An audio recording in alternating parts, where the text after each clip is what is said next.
Palju õnne. 15 aastat, päris võimas.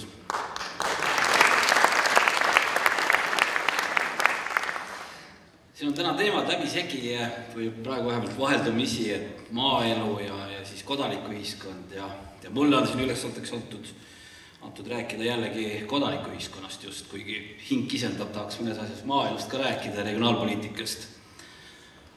Aga mulle on antud alt 10 minutit, 3 korda vähem kui Hille Isbergile, mis näitab, et asjad kodanikuühiskonna ja valitsuse vahel on Eestis ikkagi heas tasakaalus.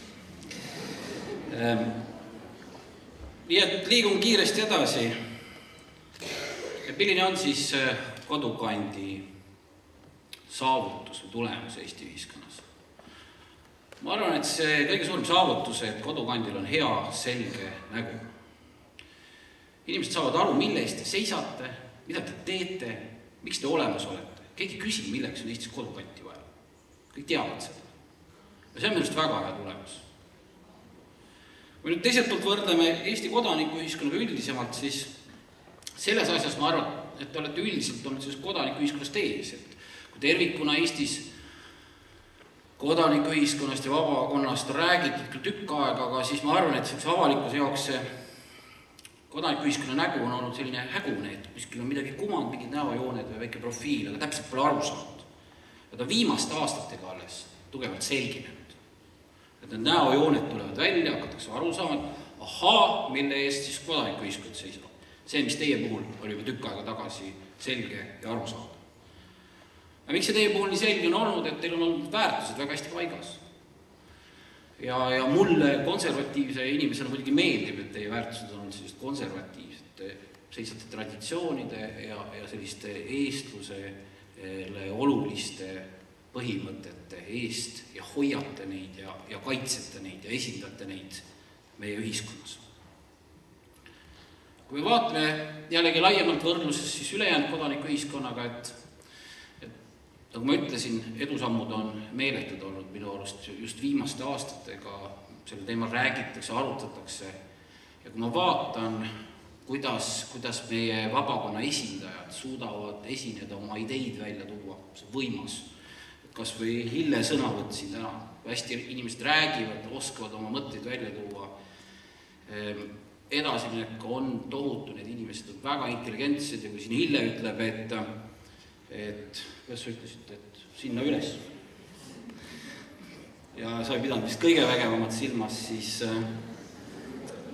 siis mulle tundub, et suur osa meie vabakonna eestkõnelejatest on ka seal üleval. Et ei ole midagi nii all, nagu vahel tahetakse öelda. Pigem võib-olla mul isegi muret teinud, et kas, ja olen seda väljendanud vabakonnale esinedes, et kas see vahe kärisime ei hakka kuskil. Et kas meie eestkõnelejad ei lähe kuskil väga elitaarseks ära ja ei räägi väga keerulistest asjadest, väga eesrindlikest asjadest maailma tipptasemel. Aga kas see tavainimene nagu jõuab sellele järgi tulla? Ja siin ma arvan ka on kodukant olnud väga hea organisatsioon, kes on võimeline suhtlema täiesti elitaarselt, täiesti tipptasemel, ükskõik millise riigitegelasega, ükskõik kellega Eesti, ütleme siis eliidist või sealt üleval. Ja samal ajal kaasama iga tavainimest oma väikese tegevusega või ka suure tegevusega oma külaseltsi tasemel. See on jällegi teie väga suur pluss. Teie seas seda rebelemist ei ole ja seda ma ei muretse selle pärast. Teie olete väga sidusad teljega, nii üleval kui allpool. Ja kui sellest osalemisest rääkida, siis teie puhul on tõesti hea näide sellest, kuidas saab osaleda ja kuidas saab viia oma ideid mujal. Kui ma veel võrdlen jälle võrdlusele tulles tagasi, siis laiemalt kodanikuühiskonna poole. Hille rääkis siin ka sellest akta liikumisest ja interneti kogukonnast. Siis mulle jällegi vahel tundub, ja mida on ka välja öeldud, et meie vabakond on võib-olla liikumas rohkem sellisesse hästi mobiilsesse, hästi liikuvasse keskkonda, kus ühel päeval seistakse ühe asja eest, liitutakse mingi aktsiooniga, teisel päeval minnakse liitutakse mingi teise aktsiooniga, aga võib-olla seda sidusust nii väga selles mõttes ei ole, et seda juurikat jääb minu jaoks vähemalt väheks. Et võib-olla natuke sellist, noh, see ei kõla küll hästi, aga sellist võib-olla natuke sellist tarbijaühiskonna mõtteviisi on ka selles kodaniku aktiivsus, et täna shoppame midagi siin ja homme shoppame midagi seal, oleme millegi vastu. Et jällegi kodukandiga võrreldes, et teil on see liin, teil on selge liikmeskond ja ma arvan, et see on nagu teie väga tugev pluss, sest kodanikuühiskonna tugevusest rääkides, minu arust on seda ka mittetulundusühingute sihtasutuse liidu juht Urmo Kübar välja öelnud, et on vajalik see peremehe tunne või see omaniku tunne ja see vastutus, et kui sa oled ainult aktsioonipõhine, et kus siis see omaniku tunne või kus see vastutus on. Ja läbi teie organisatsiooni on minu arust just see omaniku tunne ja peremehe tunne jällegi väga hästi esindatud. Ja mis see vajalik on see, et kui inimesel on selline omaniku tunne ja peremehe tunne ja selle kaudu ka vastutus, siis ta seisab ajal mingi asja ise korda. Ja minu arust meie ühiskonna probleem laiemalt, et esiteks väga lihtne millegi vastu olla, öelda, mingi asi on jama. Tunduvalt raskem on öelda, et mille poolt see siis oled. Väga lihtne on öelda, et keegi peaks tulema siin ja midagi tegema, keegi peaks midagi korda. Tunduvalt raskem on võtta ise see initsiatiiv ja öelda, et nüüd me lähme teeme selle korda. Ja just seda tehakse siis, kui tuntakse ennast peremehena või omanikuna. Ja sellepärast olen öelnud ka kodukandi üritustel tegelikult seda välja, et kui me räägime osalemisest, siis kui tahetakse rääkida osalemisest, tihti mõeldakse seda, et need jälle seal üleval teevad midagi ja kas nad siis meid kaasavad või ei kaasa, kas nad annavad meile võimaluse osaleda või mitte. Aga pigem peaks olema järjest rohkem vastupidi, et meie teeme midagi, meie tahame midagi, meie viime midagi ellu. Ja siis me mõtleme, et kas meil on vaja siin kaasata seda valitsust või omavalitsust või seda avalikku sektorit või me ei kaasa neid. Kas me toome neid enda asja osalema või mitte. Täpselt vastupidi sellele, et tuldagu või tehtagu, vaid me ise teeme ja mõtleme, keda me kaasa. Ja loomulikult see teie tugevus põhineb küladel, põhineb külaseltsidel, külavanematel. Millal see külavanema institutsioon, ma näen, et teil täna veel kavas seda arutada ja see paelunud väga, et kuhu siis tänapäevases Eestis selles samas kirjelduses, kus kogu vabakond liigub, et kuhu te sellega välja jõuate, et ma olen väga teie otsa vaadanud, et teie ütleksite seda, millel see institutsioon peab olema. Sest enne okupatsiooni 37. aastal ütles seda seadus. Milline peab olema külavanem, kohustuseks, seal oli isegi, siin paljud on seda seadust lugenud ka, seal oli isegi kena punkt sees, et eelistatavalt peaks olema meesterahvas.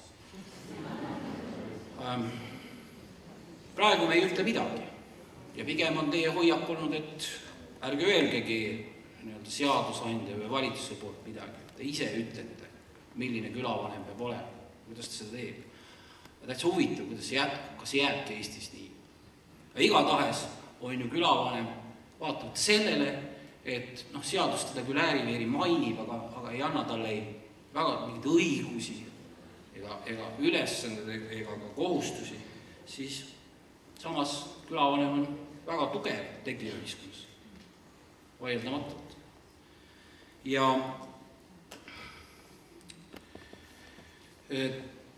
miks ta nii tugev saab olla, on see, et tal on nagu inimeste austus olemas.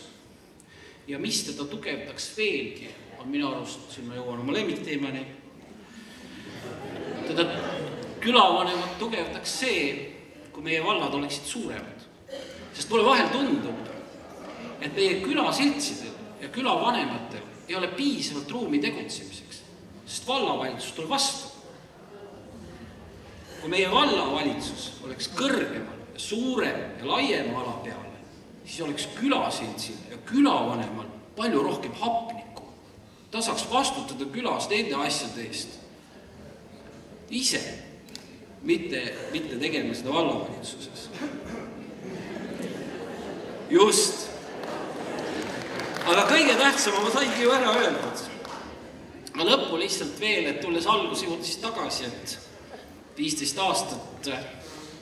Ma lugesin just üks päev lehest, et õige keskiga algab 55. eluaastast. See oli mulle väga hea uudis loomulikult. et 15 aastat inimese jaoks on selline õrn iga tegelikult, eks ole, ühelt poolt nagu hakatakse nagu täiskasvanuks saama, aga teiselt poolt ollakse veel ikkagi väga haavatavad. Ma arvan, teie eriti haavatavad ei ole. Ma arvan, et tavalise 15 aastaga võrreldes on Kodukandi suur asi see, et te olete hästi positiivsed. Teie ei kurda, ei kaeble, vaid teil on positiivsed algatused. Te olete soliidsed, auväärsed, vaatavate 15. eluaastale, mida teile siis soovida.